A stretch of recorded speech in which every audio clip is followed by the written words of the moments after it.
सुबह की नर्म धूप शहर के थाने की दीवारों पर पड़ रही थी। रोज की तरह सिपाही अपनी वर्दियां दुरुस्त कर रहे थे और एसएचओ महेश चौहान अपनी कुर्सी पर टांग रखे अखबार पढ़ रहे थे। उनकी आंखों में गरूर झलक रहा था, जैसे वो खुद कानून से भी ऊंचे हों। अचानक गेट के पास शोर मचा। एक बूढ़ी औरत हाथ में सब्जियों की टोकरी लिए अंदर आने की कोशिश कर रही थी। गार्ड ने सख्ती से रोका। ओए, कहाँ घुस रही है? ये कोई बाजार है? निकल जा यहां से। औरत के कपड़े फटे पुराने थे, चेहरे पर थकन और आंखों में खौफ। उसने आहिस्ता से कहा, साहब, मेरा नाम रीना है। मोहल्ले के शराबी लड़के रोज मेरा सामान फेंक देते हैं, गालियां देते हैं, हाथ भी लगाते हैं। मैं थाने शिकायत करने आई हूं। गार्ड हंस पड़ा। ओए, जा, यहां बड़े केस चल रहे हैं। तेरे जैसे रोज आते हैं। जाओ, घर जाकर आराम कर। रीना ने इल्तिजा की। बेटा, एक बार अंदर जाने दे, शायद साहब कुछ सुन लें। गार्ड ने उसे धक्का दिया। निकल जा यहां से, वरना लॉकअप में बंद कर दूंगा। रीना जमीन पर गिर गई। उसकी सब्जियां बिखर गईं। लोग तमाशा देखने लगे, मगर किसी ने हाथ न बढ़ाया। इतने में एक गाड़ी आकर रुकी।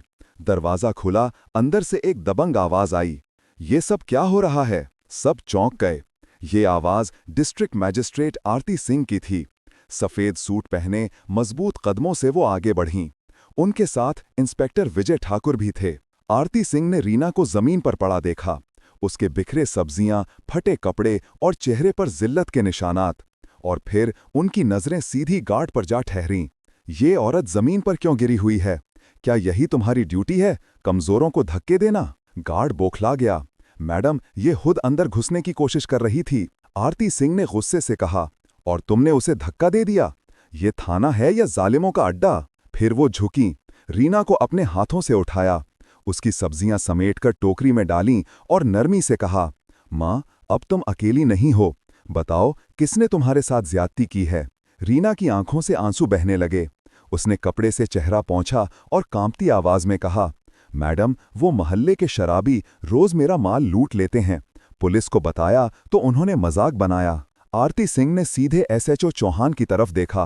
क्या ये सच है चौहान साहब? चौहान ने घबरा कर कहा, मैडम, ऐसी शिकायत कभी आई ही नहीं। आरती सिंह ने सर्द लहजे में कहा, अब आई है, और अब तुम देखोगे इंसाफ कैसे दिया जाता है। पूरे थाने में सन्नाटा छा गया। सबको पहली बार एहसास हुआ कि आज का दिन आम नहीं, आज ज़मीर जागने वाला है। थाने में एक अजीब सा तनाव फैल गया था। डीएम आरती सिंह के चेहरे पर जब्त और गुस्से का एक अनोखा इम्तिजाज था। उनके इर्द गिर्द तमाम पुलिस एहलकार खामोश खड़े थे। किसी को हिम्मत ना थी कि आंख उठाकर उन्हें देख सके। उन्होंने सीधे एसएचओ महेश चौहान की तरफ देखा, जो अब अपनी कुर्सी से आधा उठा हुआ पसीना पोंछ रहा था। आरती सिंह ने सख्त लहजे में कहा, चौहान साहब, आपका ये थाना इंसाफ देने की जगह है या गरीबों को जलील करने का अड्डा? क्या ये वर्दी तुम्हें कमजोरों पर रौब जमाने के लिए मिली है? चौहान ने नजरें झुका लीं। मैडम, मैं देखता हूं इस मामले को। आरती सिंह ने फौरन टोका। नहीं, अब आप नहीं देखेंगे, अब मैं देखूंगी, और सब देखेंगे कि इंसाफ की कुर्सी पर बैठने वाला अगर अपनी आंखें बंद करे तो अंधेर कैसे फैलता है। उन्होंने फौरन इंस्पेक्टर विजय ठाकुर को हुक्म दिया, ठाकुर, अभी इसी वक्त मोहल्ले के उन गुंडों को पकड़ो जिन्होंने इस औरत को तंग किया। और हाँ, इसकी एफआईआर में कोई ताखीर नहीं होगी, ये अभी दर्ज होगी, इसकी मौजूदगी में। ठाकुर ने सलाम किया और 2 सिपाहियों के साथ फौरन निकल गया। थाने में एक बार फिर सन्नाटा छा गया। आरती सिंह ने कुर्सी खींची, रीना को बिठाया और एक गिलास पानी बढ़ाया। माँ, घबराओ मत, आज तुम्हें इंसाफ जरूर मिलेगा। रीना के हाथ कांप रहे थे, मगर उसके चेहरे पर पहली बार उम्मीद की किरण दिखाई दी। उसने धीरे से कहा, मैडम, अगर सब आप जैसे होते तो कोई गरीब कभी थाने आने से ना डरता। आरती सिंह के चेहरे पर नरमी आ गई। मैं अकेली नहीं हूं माँ, बहुत से लोग हैं जो निज़ाम बदलना चाहते हैं, बस उन्हें एक मिसाल चाहिए। आज वो मिसाल तुम्हारा केस बनेगा। इतने में विजय ठाकुर वापस आया। उसके पीछे 3 आदमी हथकड़ियों में जकड़े हुए थे, चेहरे पर शराब, गरूर और डर का मिला जुला रंग। मैडम, यही हैं वो तीनों, ठाकुर ने कहा। मोहल्ले वाले गवाह हैं, सबने इनकी हरकतें देखी हैं। आरती सिंह आगे बढ़ीं, उन तीनों की आंखों में देखा और बोलीं, तुम लोग समझते थे कि गरीब औरतें कमजोर होती हैं, आज तुम्हें एहसास होगा कि जब इंसाफ उठता है तो हर जालिम झुक जाता है। उन्होंने चौहान की तरफ मुड़कर कहा, इनकी एफआईआर दर्ज करो अभी इसी वक्त। चौहान कांपते हाथों से कलम उठाता है। लफ्ज कांप रहे थे, मगर हर जुमला जैसे जमीर का बोझ हल्का कर रहा था। रीना ने दस्तखत किए और जैसे ही कलम रखा, पूरे थाने में एक अजीब सी खामोश खुशबू फैल गई, इंसाफ की खुशबू। आरती सिंह ने आहिस्ता से कहा, आज पहली बार ये थाना वाकई कानून की खिदमत कर रहा है। रीना की आंखों से आंसू बह निकले। उसने जमीन छू कर दुआ दी, अल्लाह आपका भला करे बेटी, आपने मेरी इज्जत बचाई है। आरती सिंह ने नरमी से कहा, मैंने कुछ नहीं किया माँ, बस वो किया जो हर अफसर को करना चाहिए था। इस लम्हा लगता था जैसे थाने की दीवारें भी सांस ले रही हों, और बरसों बाद वो जगह जहां खौफ बोला करता था, अब इंसाफ बोलने लगा था। रीना के लिए वो दिन जैसे नई जिंदगी का आगाज था। उसे लगा जैसे बरसों से दबे जख्मों पर मरहम रख दिया गया हो। मगर शहर के अंधेरे अभी खत्म नहीं हुए थे। जुल्म की जड़ें गहरी थीं, और वो जानती थी कि इंसाफ की राह हमेशा आसान नहीं होती। घर लौटने के बाद मोहल्ले के कई लोग उसके घर के बाहर जमा थे। कुछ ने तालियां बजाईं, कुछ ने दुआएं दीं, मगर चंद चेहरों पर नफरत और हसद भी था। वही लोग जो हमेशा ताकतवरों के सामने झुकते थे, आज उन्हें एक आम औरत का सच बर्दाश्त नहीं हो रहा था। रीना ने अपनी बेटी सोन्ना को सीने से लगाया। बेटी, हमने सही रास्ता चुना है, लेकिन याद रखना, सच की राह पर चलने वाले को अक्सर अकेला ही चलना पड़ता है। सोनिया ने मां के आंसू पोंछे और कहा, मां, जब आपके साथ मैडम आरती सिंह जैसी औरत खड़ी हैं, तो आप कभी अकेली नहीं हैं। इसी लम्हे दरवाजे पर जोर की दस्तक हुई। रीना चौंक गई। बाहर निकलकर देखा तो मोहल्ले के 2 आदमी खड़े थे। चेहरे पर सख्ती, लहजे में धमकी। रीना, तुमने बड़ी हिम्मत दिखाई है, पर याद रखना, बड़े आदमियों के खिलाफ गवाही देना खतरे से खाली नहीं। चुपचाप सुलह कर लो, नहीं तो अंजाम अच्छा नहीं होगा। रीना ने उनकी आंखों में सीधा देखा, और पहली बार उसकी आवाज में कोई खौफ नहीं था। अंजाम अगर सच बोलने का है तो मुझे कबूल है। डरती वो हैं जो गलत करते हैं। मैं तो अब इंसाफ की बेटी बन चुकी हूं। वो दोनों हंसकर चले गए, मगर जाते हुए कह गए, हमने वार्न किया है, अब बाद में पछताना मत। रीना ने दरवाजा बंद किया, मगर दिल में एक तूफान मच गया। रात भर नींद नहीं आई।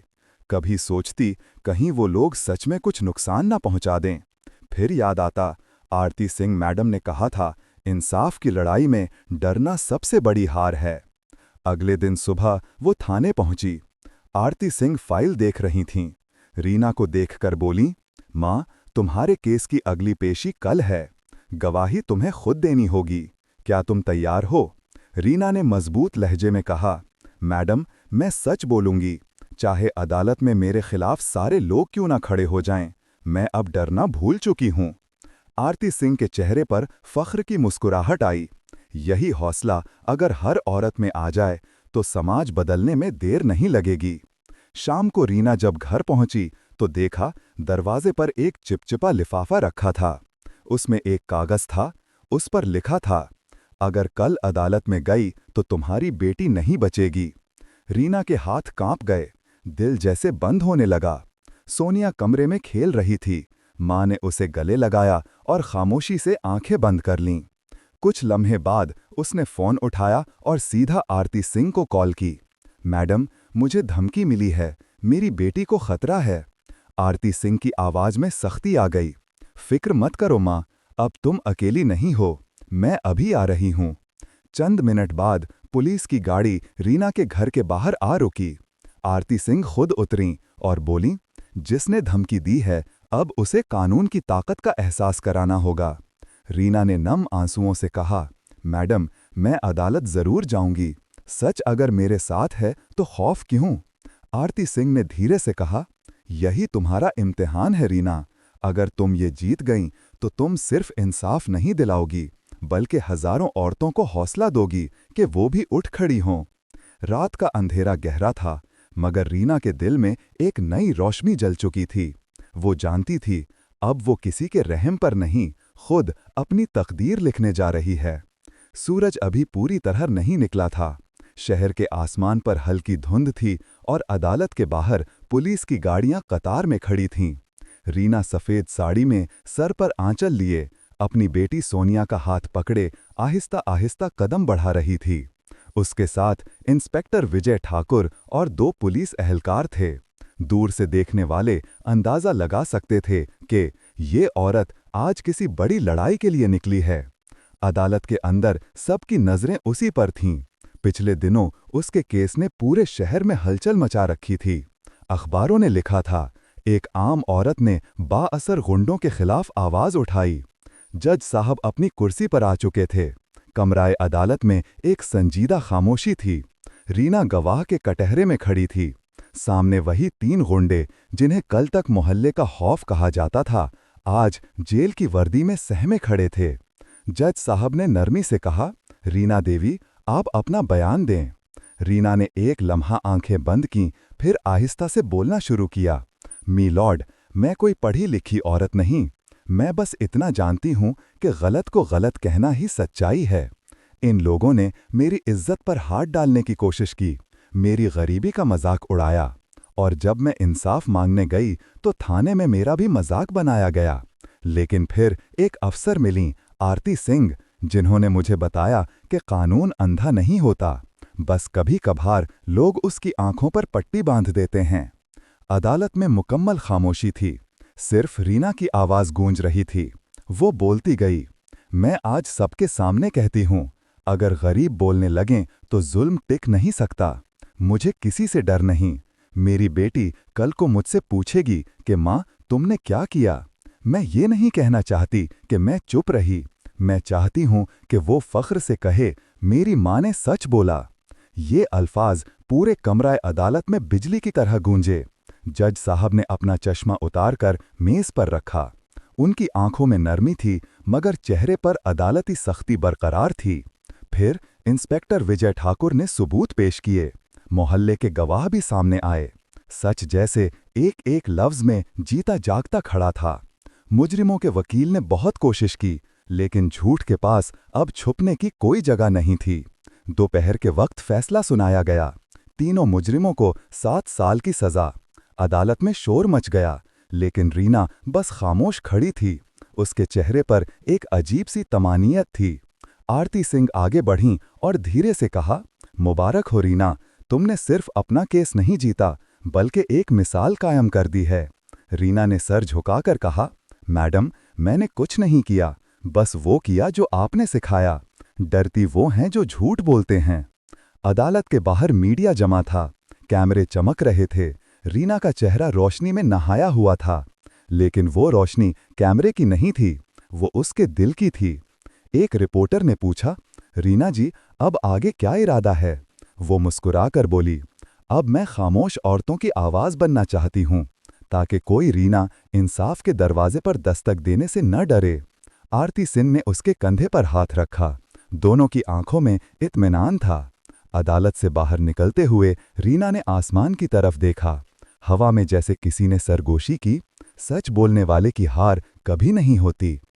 अदालत के फैसले के बाद शहर में जैसे एक नई लहर दौड़ गई।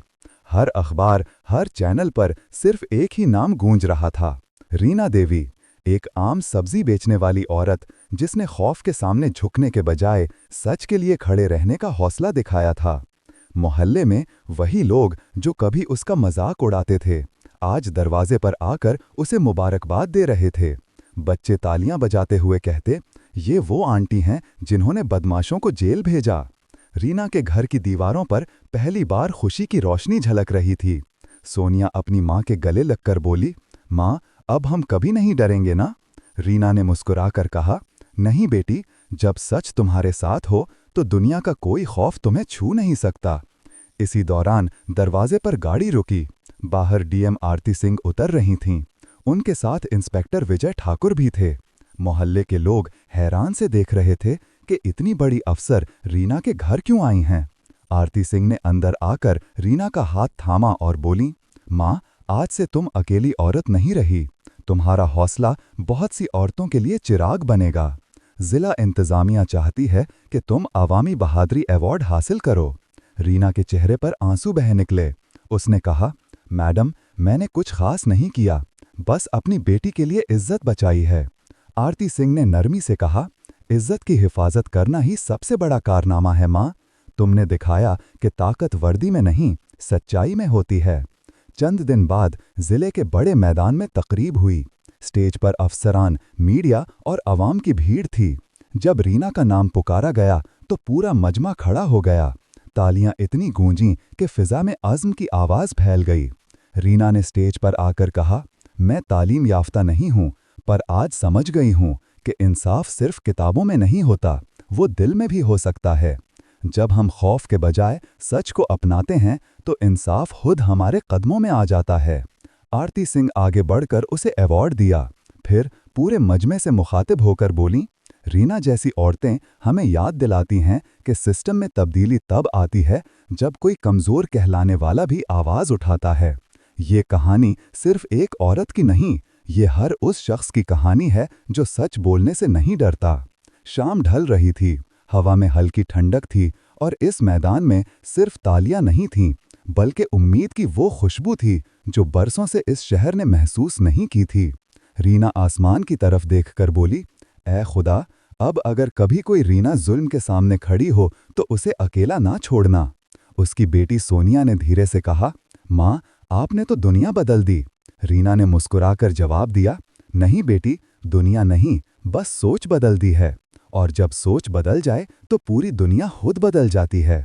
आरती सिंह दूर खड़ी ये मंजर देख रही थीं। उनके लबों पर एक खामोश दुआ थी कि काश हर शहर में कोई रीना हो और हर रीना